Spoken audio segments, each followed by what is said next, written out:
kita lanjutkan.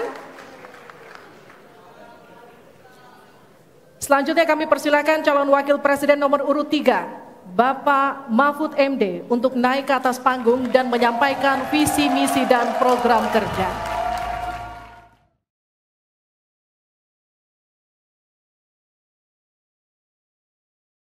Mulai berbicara, silakan. Assalamualaikum warahmatullahi wabarakatuh. Mari kita bersujud semuanya, saudara-saudara di seluruh Indonesia, kepada Ibu kita dalam rangka mengucapkan selamat Hari Ibu 22 Desember 2023 ini.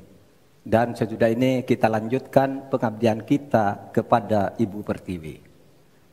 Ada yang bertanya kepada kami, mungkin tidak Anda mentargetkan mendapat pertumbuhan ekonomi 7% di dalam 1 tahun. Karena di dalam sejarah reformasi tidak pernah sampai tumbuh sebanyak 7%. Dulu hanya itu dicapai pada tahun 89 sampai 91 di era Orde Baru. Lalu pertanyaan itu saya sampaikan kepada beberapa orang ahli.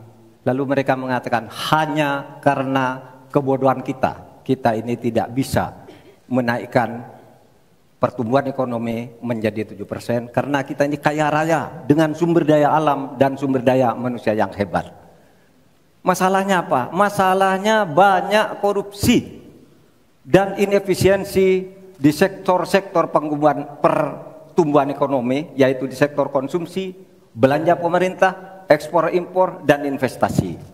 Jadi dengan demikian karena banyak korupsi, dan itu memang betul terjadi. Coba lihat, berdasar hasil SIGI, Transparansi Internasional, korupsi terjadi di lembaga legislatif, eksekutif, dan yudikatif secara besar-besaran. Korupsi juga terjadi di 3 metra alam kita ini. Kita menginjak bumi, ada korupsi di tanah dan pertambangan. Kita ke laut, ada korupsi di masalah kelautan. Kita melihat udara, pesawat terbang kita, ternyata di udara juga banyak korupsi. Akibatnya apa? Rakyat miskin.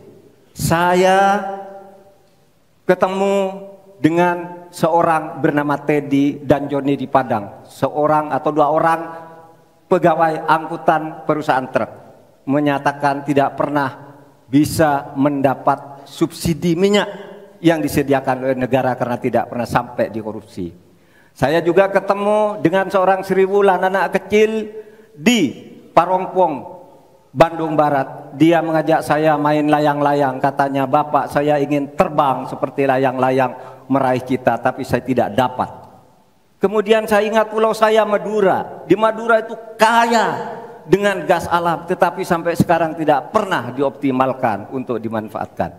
Maka kuncinya adalah bagaimana kita memberantas korupsi. Lalu ada yang tanya kepada saya, "Bapak, kalau Bapak jadi wakil presiden orang takut ditangkap." Saya panggil para ekonom dan para pelaku usaha, "Apa betul Anda takut kepada saya kalau saya wapres?" "Tidak, Bapak. Justru kami perlu seorang penegak hukum seperti Bapak. Karena apa? Kami kalau mau investasi di Indonesia ini diperas. Mau berusaha ini diperas. Kalau kami bayar padahal diperas, lalu ketahuan kami ditangkap katanya kami menyuap." Itulah Indonesia ini pada saat ini. Oleh sebab itu, saudara sekalian, kita harus lawan korupsi. Menimbang istilah anak muda, "Hai koruptor, kutabrak kau. Hai wir, mundur kau wir. Nah korupsi, setabrak." Saudara sekalian, ini semua dalam rangka agar terjadi pemerataan seperti ketentuan pasal 3 Undang-Undang Dasar.